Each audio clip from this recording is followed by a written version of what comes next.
Hello and a very warm welcome back to Widowed AF. You're here with me. I'm your host, Rosie Moss. Now, one of the great joys of this job is I get to meet some incredible people. And sometimes these incredible people go on to do even more incredible things.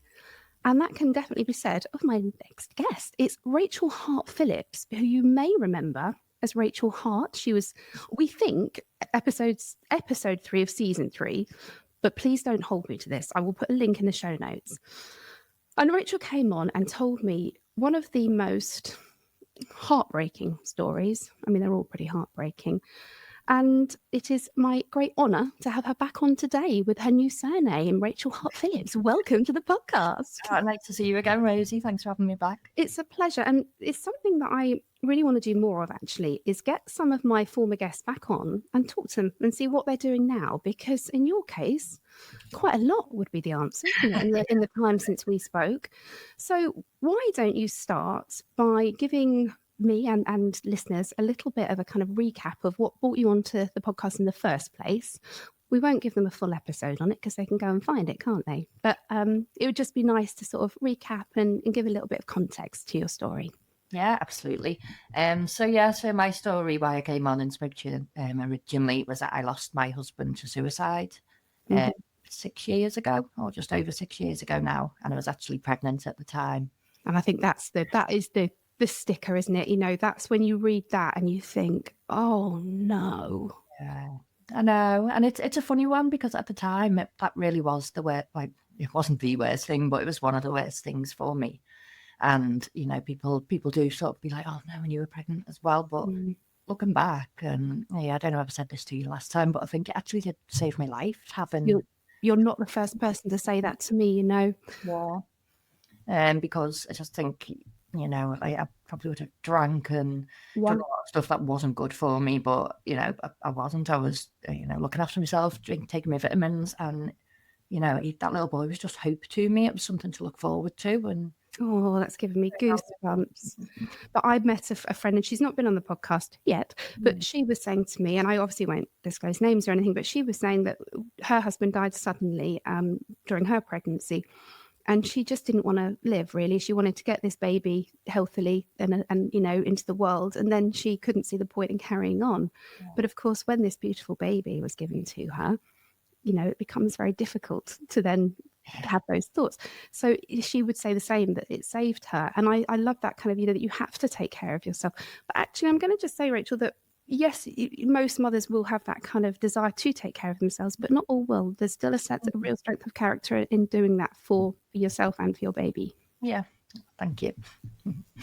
But yeah, no, it did make a lot of difference having him, because there was times where I thought to myself, I was like, I just don't want to live. And you know, I don't know if I would have took my own life, but there were times that it certainly felt like it, and it wouldn't even cross my mind properly because I knew I had a, you know, little baby inside me. So yeah, who knows? And that little baby must be nearly 6 now. 6 next week, actually. Wow. Yeah, we're just back from football. Yeah, he's just brilliant. And I know we probably talked about this last time, but just because this is often a really big topic for listeners and for guests, because people who have lost a partner to suicide, they cannot fathom how these children are going to come to terms with it, how they're going to have any sort of a kind of normal existence, normal childhood. Well, you are somebody that has walked that path. And yes, he's only 6. So, you know, we're not going to put too much pressure on this poor, on you to produce this catalogue of achievements. But how would you say that your little boy is now? How would you say it's affected him? To be honest, not much really. Because I mean, he knows that he had another daddy who died before he was born, and that's about the extent of it for now. He asks the odd question, but it's very difficult. It's something, you know, it's one of the things that keeps me up at night about the things he's got to learn. And you know, does he know how his dad died? No, that's interesting. And have you got a sort of idea in your head of if and when you might tell him? I don't know. I really don't know. I think you've just got to sort of trust your instincts, haven't you? I agree, because what's right for one person might be completely wrong for another. And 6 is a very young age to understand that concept, isn't it? Yeah, I don't even know if they really understand the concept of death in general at this age. But yeah, it's hard because I know I've got to introduce all this sadness into him when he's it's pretty much had a really happy life. Yeah, I know. And it must feel to you like this kind of, not a burden, because that's too great a word perhaps, but you're kind of living under this knowledge that at some point you're going to have to impart this information to a child or a young person, and that it's going to have an impact. But he's obviously, because he is, should we say, blissfully unaware in a way, because it's, how can you miss what you haven't had? There's lots of it's tough, isn't it? Because I feel the same with Tabby. Although she was in the world, how can she miss what she didn't have? But then there's a kind of a resentment from her, almost, how the boys remember, why can't I? Oh my God, it's a very complex beast, isn't it? It is very complex, really. Now, I alluded to this at the beginning, but your name has changed because you got married, didn't you? So belatedly, huge congratulations. I think this is just glorious. And your husband's name is Warren, is that right? Yeah. Yeah. How did you meet? We met online. Yeah. Is he a widow? No, he's not. No. Brave man. No. Yeah, we met online, sort of towards the end of COVID, when things were really relaxing a little bit. But yeah, as you say, brave man, that was a funny one, just putting on your, when you're doing your bio, and it's like, do we put widow? Yeah. I've got a baby, I must seem very unattractive. But then I think you've got to sort the wheat from the chaff, right? You don't want anybody that can't deal with that shit. So, keep swiping, right? Yeah. And how, I'm just being nosy now, how did he propose? Give me all the... It was in Ibiza, actually, so that's where we got married too. And you a retired raver, or are you still a raver? Come out of retirement occasionally. Yeah. Good to know. Well, very part-time now. Ibiza's just such a part of my story. Like, that's how I knew Ant, my first husband. We sprinkled some of his ashes there, and then Warren proposed there, and then we got married there. So that's really nice, because Warren must have known the connection for you and Ant in Ibiza, and that obviously doesn't scare him. He doesn't feel that sort of... He's obviously kind of run full pelt at this and embraced everything, which I think is amazing. Yeah, exactly. We say sometimes, there's three of us bringing Johnny up, and there's three of us, who are part of him and putting our traits into him and stuff. And the amount of stuff that he does is that's Ant.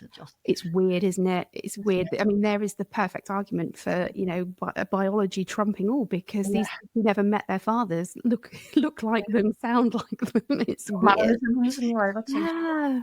Presumably he really likes Warren, and how did you kind of bring up the subject of getting married? Well, Warren's been around since Johnny was 8 months, really. Yeah. The year after Aunt died. So yeah, he's never known. He's always been his dad, really. And again, this is a difficult thing, isn't it, of getting that balance right. And yeah, I remember when Tabby started school, and obviously John and I were together at the time, and you had to fill in this book about me, and I put in 2 photographs. I put, Tabby has 2 daddies, and I remember thinking at the time, they're going to think we're very modern.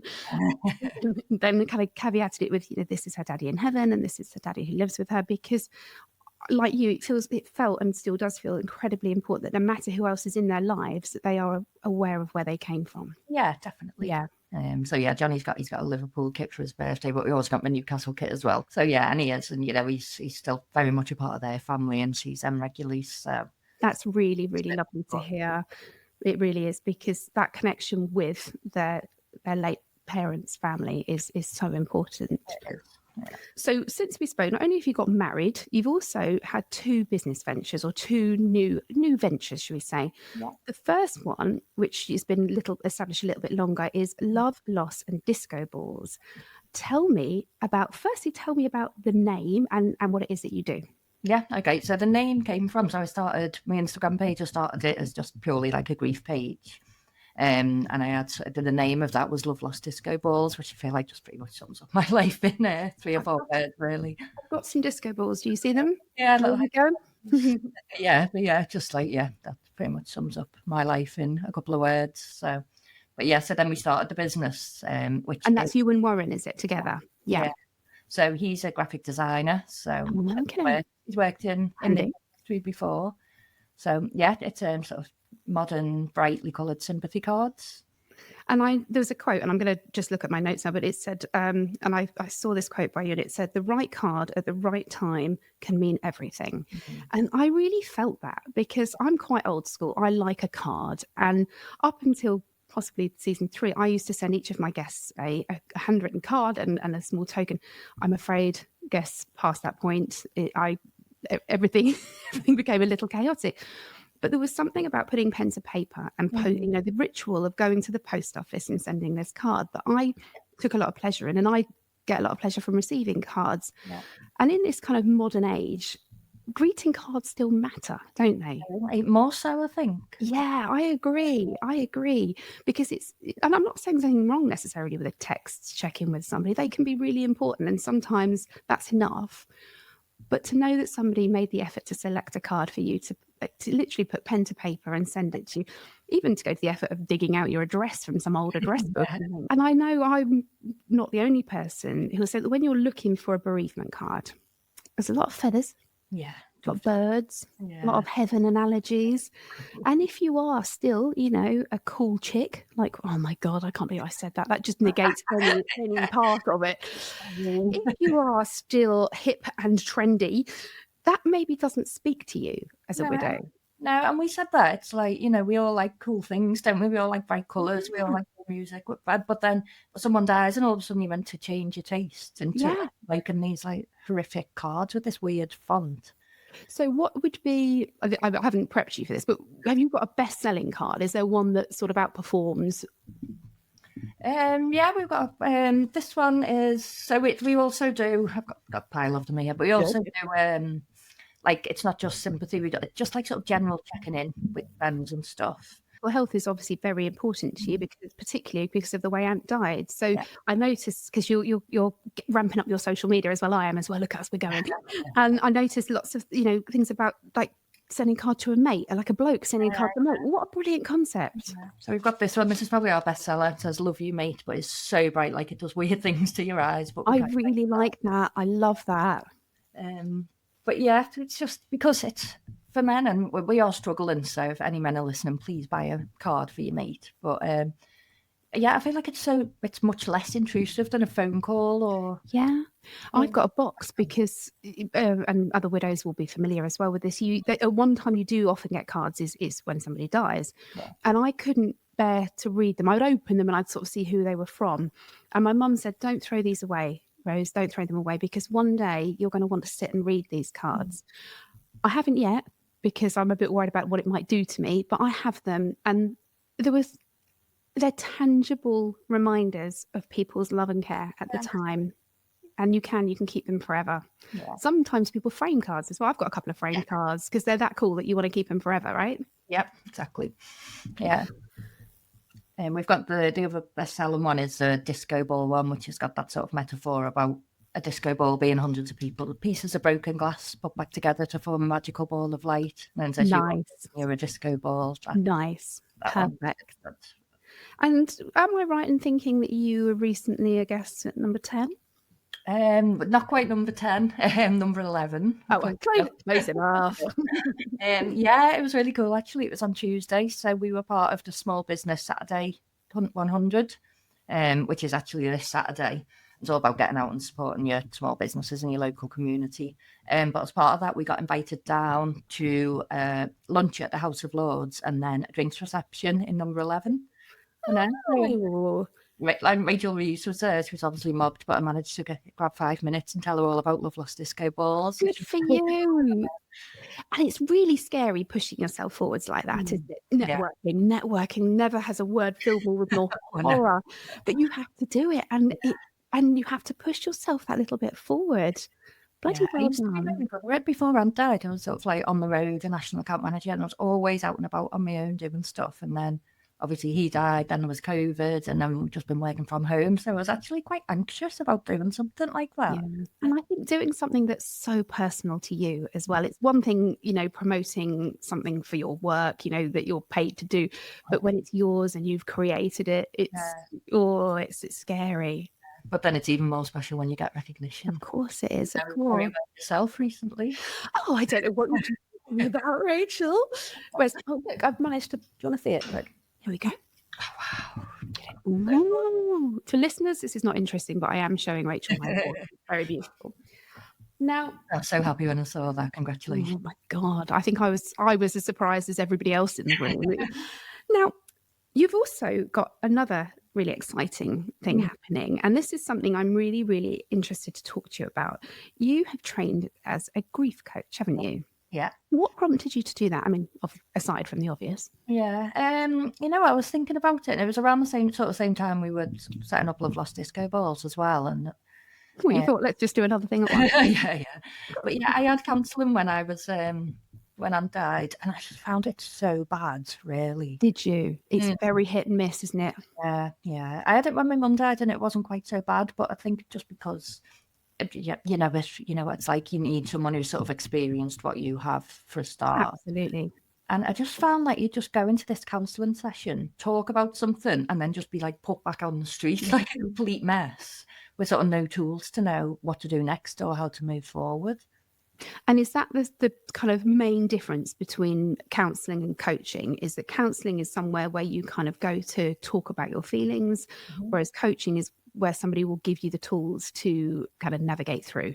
Yeah, definitely. And I don't think coaching isn't for if you've only just been bereaved, coaching's definitely not right. But if you're sort of getting to the stage where you're feeling stuck and you're getting sort of stuck in these loops and having these limiting beliefs, that's definitely when coaching comes in. So I've never done grief coaching. So tell me what's involved. If I was to turn up with you for a grief coaching session, don't give all your trade secrets. I'm not fishing for a freebie.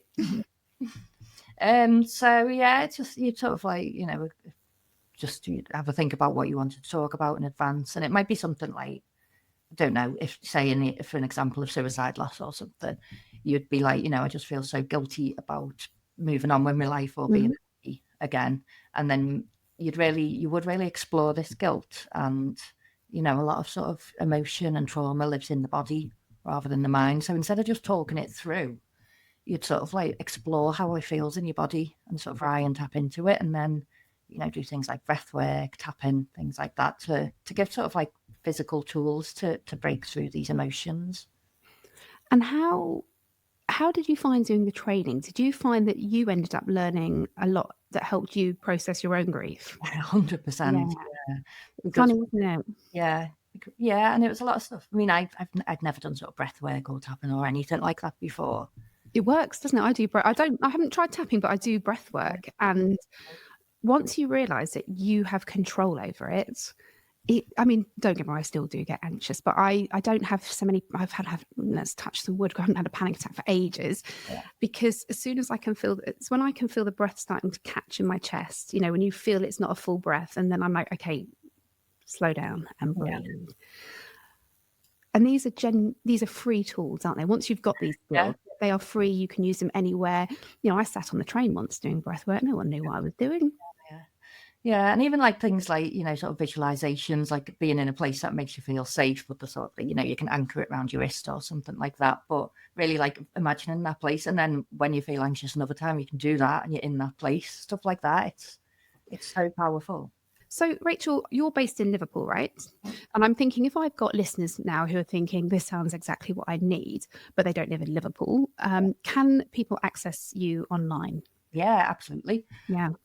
Yeah, so we did all of our training online. I mean, there was people all over the world. And we had a peer coaching sort of buddy who we would practice with each week, and she was in Sweden. So, yeah, I think you can hold just as much space for someone online. It's changed, hasn't it? When I first started counselling, I was offered online, and I immediately was like, no way do I want to unburden myself online.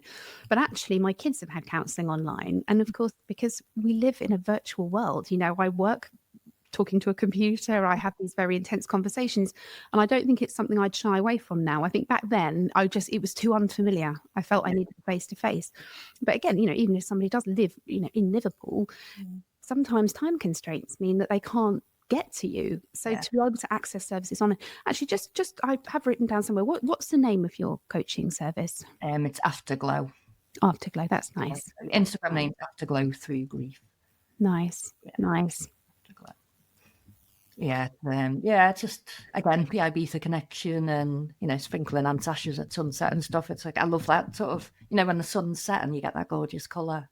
I've never been to Ibiza. I'm horrified. I wanted to go for years, and I don't really know. I think perhaps, I don't know, it just never happened. But I absolutely want to go before I'm old and decrepit. I better hurry up then. And it's the sunsets and that kind of Cafe Del Mar vibe. I don't know if you'd find me on a podium these days, but you never know. You never know. Ibiza's got magic, right? Yeah, maybe we should do a widow's retreat there one day. Oh, don't. That would be amazing. That would be amazing. I definitely, in fact, I've had somebody message me today about wanting to do some retreats up north. So it might be, WAF retreats might be coming up a little bit closer to you, which would be lovely, wouldn't it? Oh, yeah, that'd be amazing. Yeah, that would. So what does your world look like now? Are you still kind of quite immersed with your widowed friends? Do you still have a lot of contact with them? Or did you find that getting remarried sort of changed your identity again? A little bit, but I haven't lost touch with any widowed friends at all. Yeah.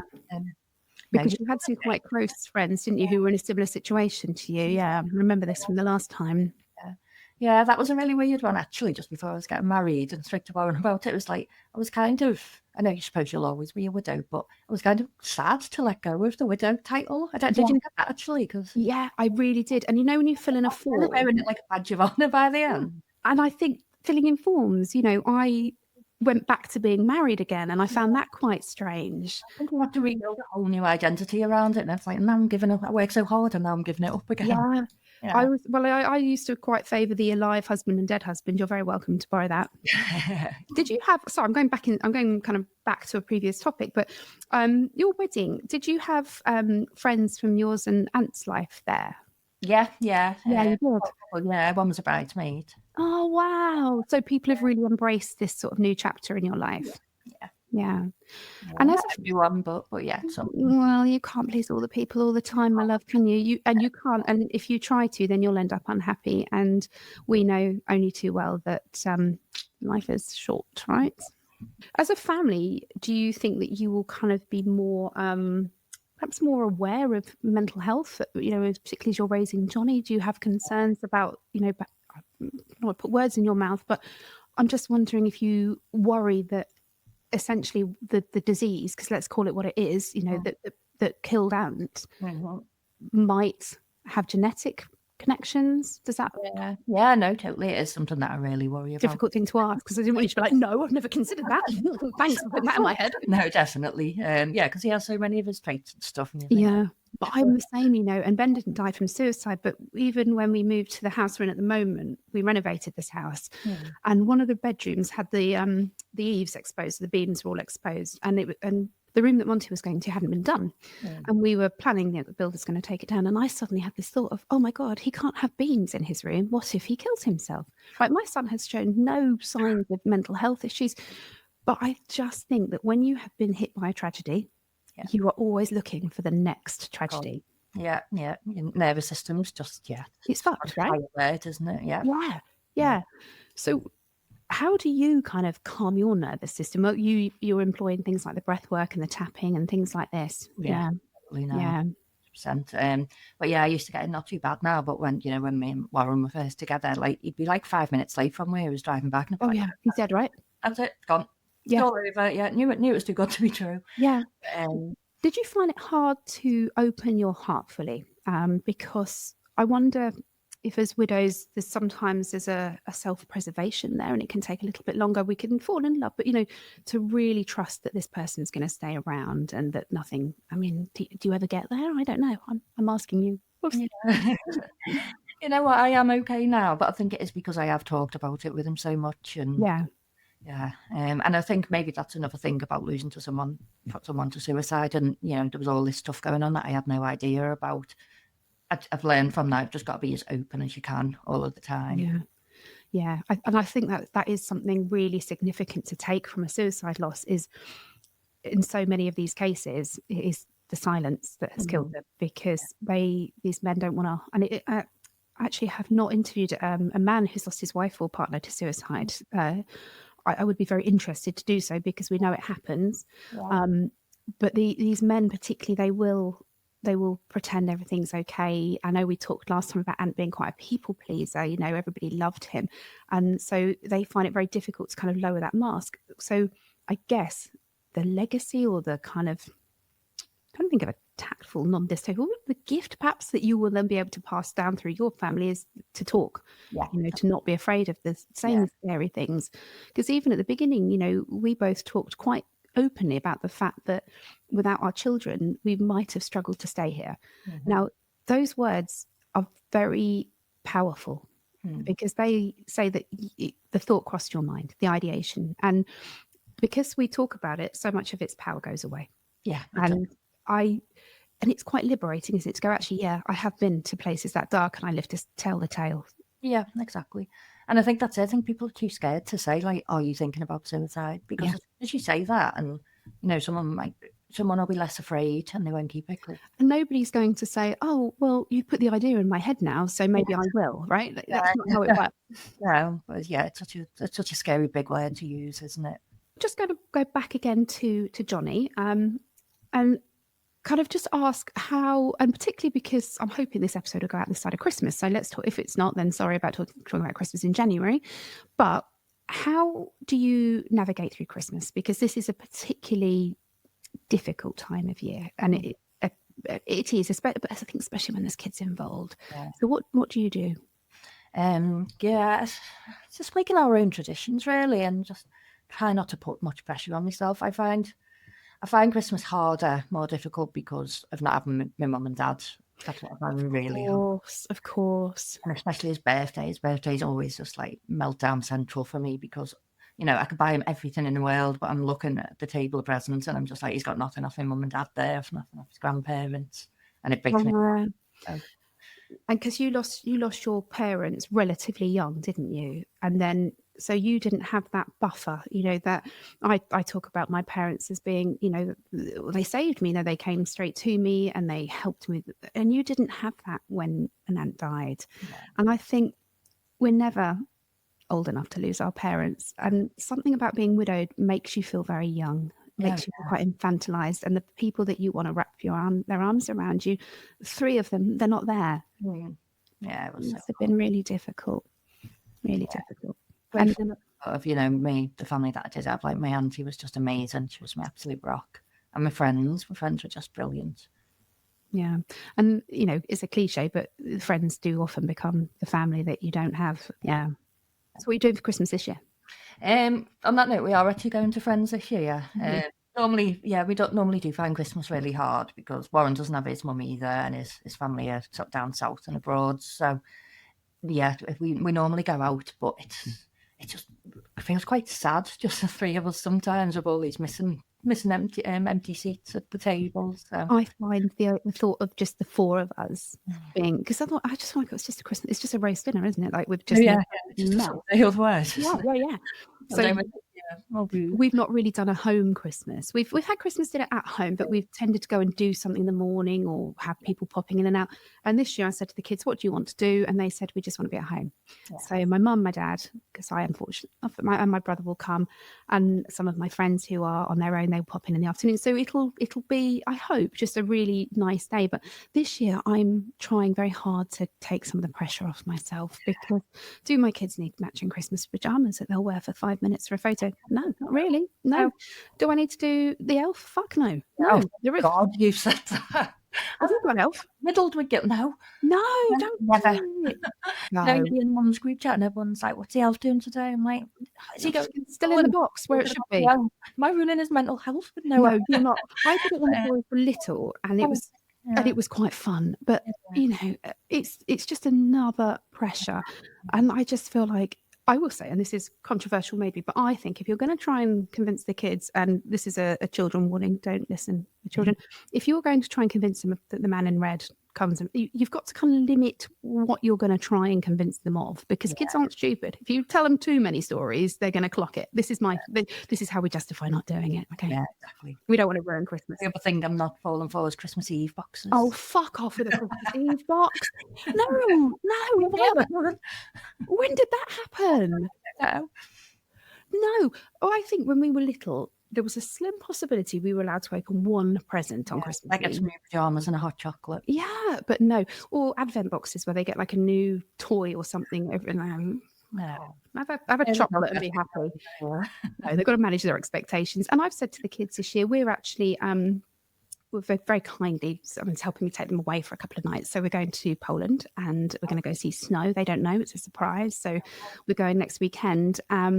And I'm really, really excited about it. But it means that I've said, right, well, I'm not going to spend too much money on presents. Oh, it's dangerous when you do that, because you bought the experience and you're like, oh, but they need something to open under the tree.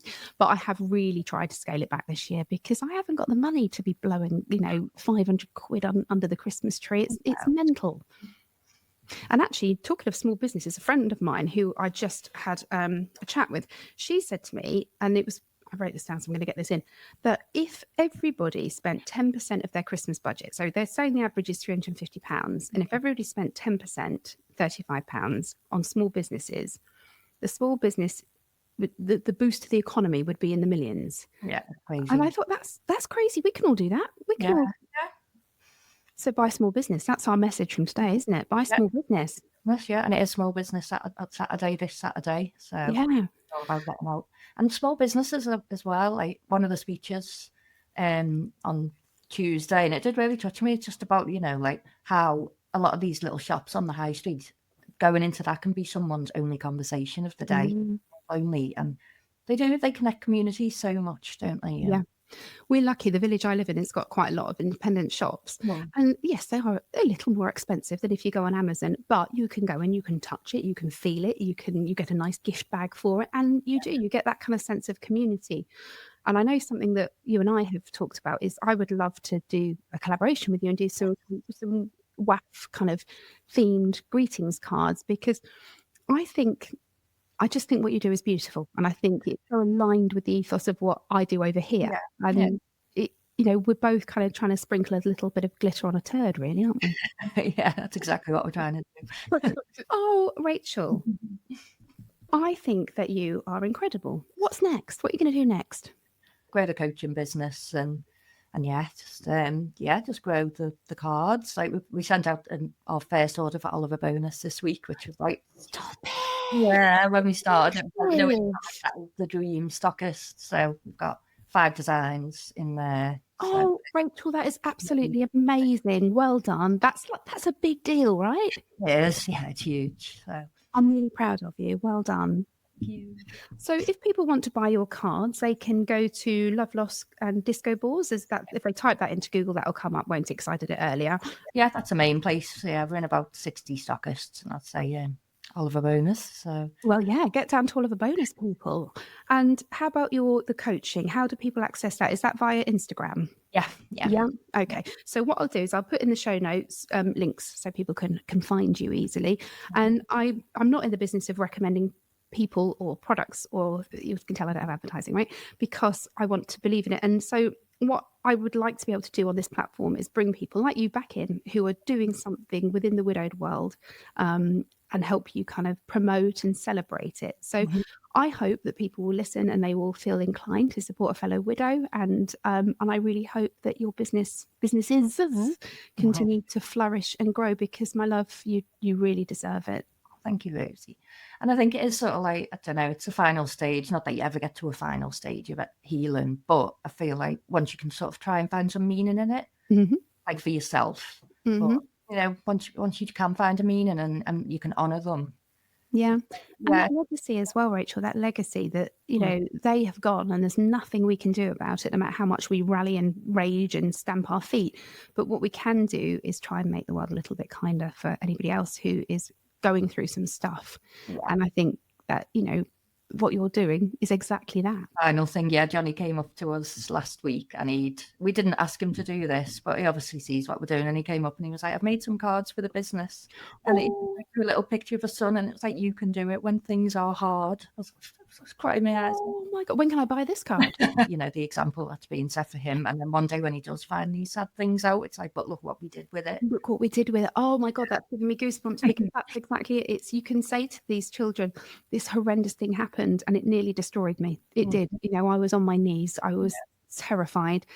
And instead, I built something from the ashes, and here it is. Look, and I think even if what you build, and it doesn't have to be a huge monetary success or a huge commercial success, just the fact that you channel your grief, your your pain and kind of your strength into creating something that's very, very healing on its own. It is, yeah. And you must know that from doing this as well. Yeah. Yeah, I love it. I genuinely love it. But there were times that, particularly when I've been going through some stuff where I can't do this anymore. I can't put myself through it. I can't promote it properly. I'm not doing it properly. And you get kind of almost, I'd almost gagged by self-disbelief. You sort of almost stop yourself doing it. And then every time you push yourself through and carry on, you feel so proud of yourself because the old me would have quit after about 5 episodes. Yeah. I remember the first time I came on this, I think you were in the second podcast I'd been on, and I was so nervous. I was really in the comfort zone. But it's quite therapeutic, isn't it? Yeah. I think it's very weird, and I think it is universal. Everybody comes off and says, "Oh, I really kind of weirdly enjoyed that." Yeah. Well, my darling, I don't think this will be the last we'll be seeing of each other, and I certainly hope that we get to meet in person one of these days, because you are a shiny glitter ball in the grief sphere, and I think that people will find you immensely helpful, kind, and gentle. And I think when you're looking for somebody to guide you through your grief, you need that. We do enough self-criticism and judgment. You want somebody that's going to kind of, not soft soak it too much, but it's going to be your kind of like your advocate. You want somebody that feels like they're boosting you, and I think that that's exactly what you'll be to people that work with you. Thank you. So if you have been listening today and you are affected by the episode, you can reach out to me. I'm at widowed_AF on Instagram, and you can find Rachel on Instagram. I'm going to get her to give it to you because I always get them wrong. So just share your Instagram again. Love Lost Disco Balls and Afterglow Through Grief. Beautiful. And if you want to reach out to Rachel, I'm sure she'd be delighted to hear from you. But for everybody else out there, you keep on keeping on, be kind to yourselves and to each other, and I shall be back with you soon. Bye-bye for now.